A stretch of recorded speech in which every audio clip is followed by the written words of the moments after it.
I'm with Environmental Health Trust now, and we're a nonprofit research and policy organization. I was with the U.S. National Academy of Sciences for 10 years. I was in the U.S. government as a presidential appointee of President Clinton. But I'm here today as a scientist who's also a mother and a grandmother to talk to you about what I believe is the most important global public health threat that the world faces today that remains generally unrecognized and unappreciated.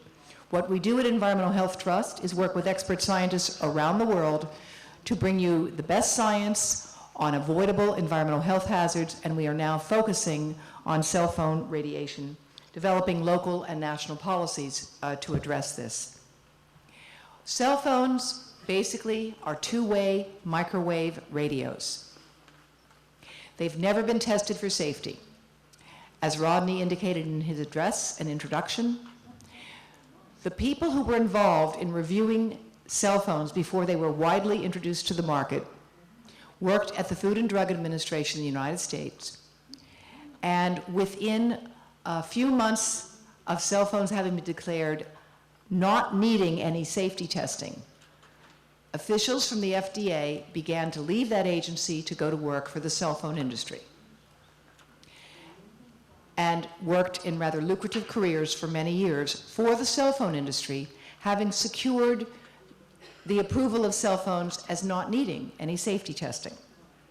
I'll talk a little bit more about that, but this spectrum here shows you the radiomagnetic spectrum, and you see all the way down on the left where power lines and the electricity that powers our lights here comes, and then up here to radio, and right here is the microwave oven. The microwave oven and the cell phone are pretty close to the same frequency. Now you can boil a cup of water in a microwave oven in 1 minute. Boil the water. Microwaves move fluid around. Our bodies are mostly fluid. A cell phone uses less than 1 watt of power. A microwave oven uses 1,000 watts of power. But we hold phones next to our brains and bodies for thousands of minutes a month and thousands of hours in our lifetime. At this end of the spectrum are medical x-rays, CT scans. These are ionizing radiation, and we know that these damage DNA and are associated with an increase in cancer. When we look at understanding how to treat disease, we do studies in animals, experiments in toxicology, and we do human studies. That's how we develop treatments for disease. When we try to understand the causes of disease, we do studies in animals and we observe humans. But often the debate is framed, do we have proof of human harm before we take action to prevent further harm from happening? That's what happened with tobacco. That's what happened with asbestos. That's what happened with hormone replacement therapy. The debate was framed, do we have proof that humans are really sick? Are enough people dying already?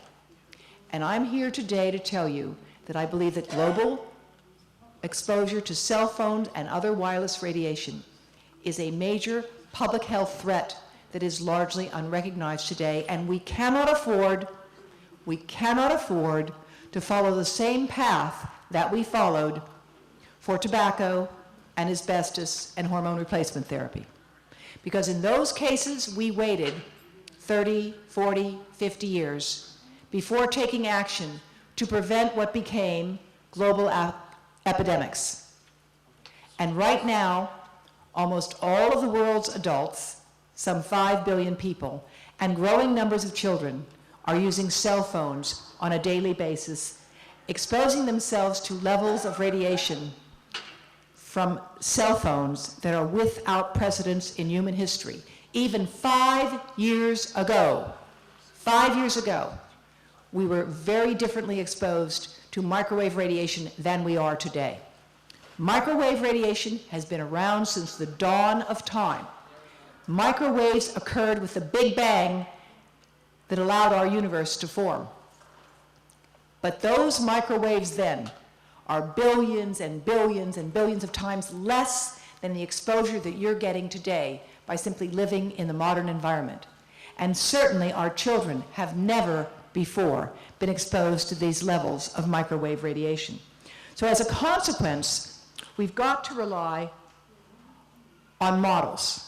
We can't just rely on human studies, because human studies in this case will take us too long to find increased rates of cancer for us to avoid a global public health catastrophe.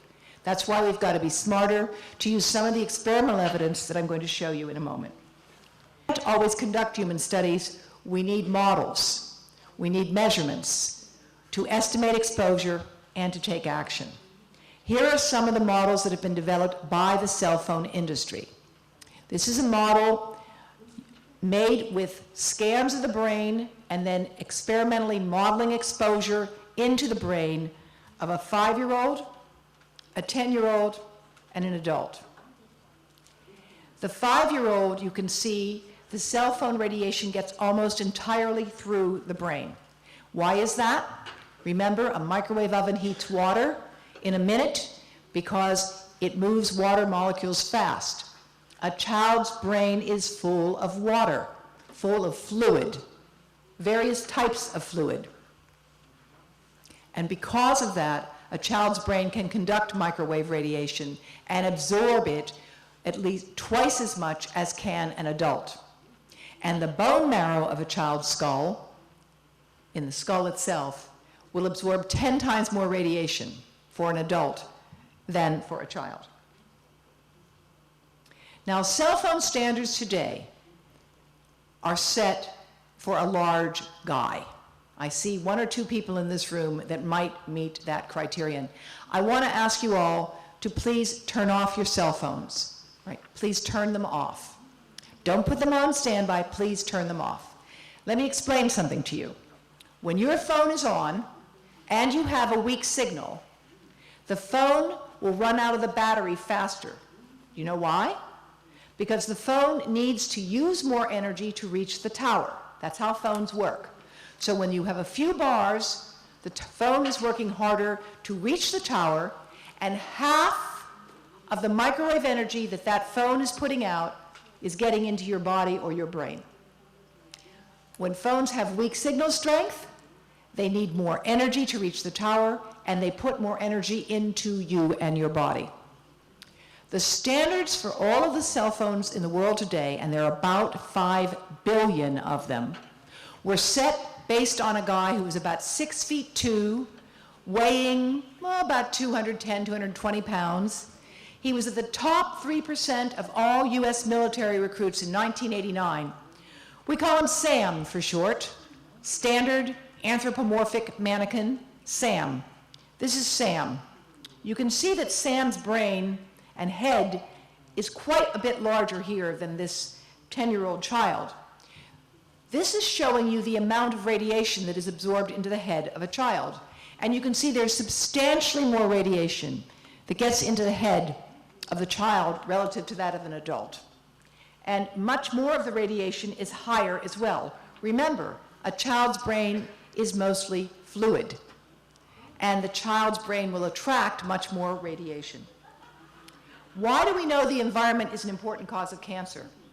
Fewer than 1 in 10 cases of breast cancer occurs in a woman born with genetic defects.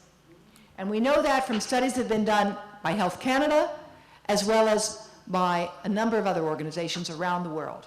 That means that 9 out of 10 women who get breast cancer are born with healthy genes, and something gives them the disease. Most women who get breast cancer were born with healthy genes, and then they get the disease. We know from studies of identical twins that start from one egg and splits into 2, that at age 3, their chromosomes look just about identical, seen here. But look at them at age 50. The top and bottom 2 do not even look like they're related to one another. That's a very powerful indication that genes give us the gun and the environment pulls the trigger. Studies have been done of twins in Scandinavia, where they have detailed registries, and they have found that if you look at twins, identical twins, they do not get the same cancer most of the time. It's a very powerful indication. If identical twins don't get the same cancer most of the time, it's a very powerful indication that the environment is playing a role. I will go back and just make sure you understand this for Dr. Sinatra's benefit. This slide here shows you the chromosomal bands of monozygotic twins, and you see that they are identical at age 3. And by age 50, if you look at band chromosome 1 and 17, they don't even look like they came from the same person. That is telling us that genes give us the gun. The environment pulls the trigger. Is that if you're an adopted child, your risk of cancer parallels the family in which you grow up, not the family to which you were born. And again, that study's done in Scandinavia where they've closely tracked people. Identical twins, as close to a clone as we have in human biology. Monozygotic twins come from one egg that splits into two, develops into two individuals. I've just showed you their chromosomes. They do not get the same cancer all the time.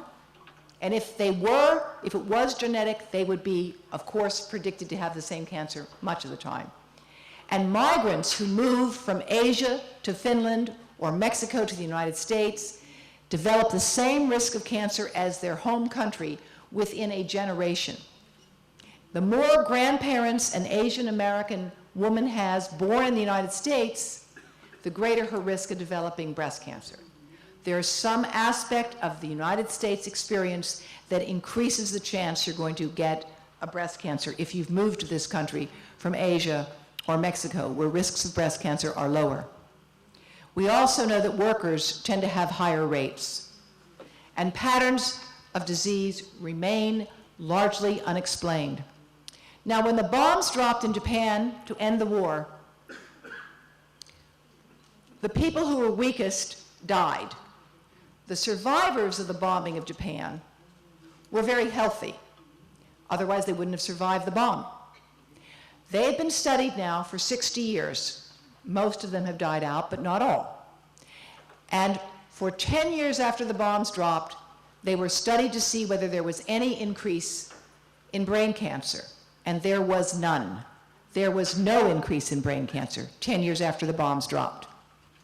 There was no increase 20 years after the bomb dropped. The increase in brain cancer associated with ionizing radiation only showed up 40 years later. Think about that now. Think about how many of us are using cell phones all the time and whether we want to wait to confirm this risk. I want to tell you something. Cell phones can take 40 years to develop cancer in the general population because the bomb took 40 years to manifest an increase in brain cancer. We can't afford to wait. We need to act based on what we know now in science, and I'm going to show you some of that evidence. In most epidemiologic studies that have ever been done on cell phones, which take people with brain cancer and compare them to those who do not have the disease, called a case control design, they find nothing. Most studies, including the largest one ever done by the Danish Cancer Society, a society that once gave me an award for my research, most studies find no risk in brain cancer. Let me tell you something about those studies. They define a user of a cell phone as someone who makes 1 call a week for 6 months. That's a user. 1 call a week for 6 months. They then look at all the people in the population who are using cell phones, some for hours a day and some for 1 call a week for 6 months. And then, in the Danish Cancer Society study, they threw out 200,000 business users because they said, we can't be sure that they're really using the phone themselves. It's for a business. The phone is registered and paid for by a business, so we're going to throw them out. So they threw out the people who you would expect would be the heaviest users of cell phones. They then studied everybody else. Their average user in the first report had used a cell phone for 5 years, sometimes 1 call a week for 5 years. And in their next report, the average user had used a cell phone for 8 years. And both studies found no increase in brain cancer. And the headlines went around the world. Cell phones do not increase brain cancer.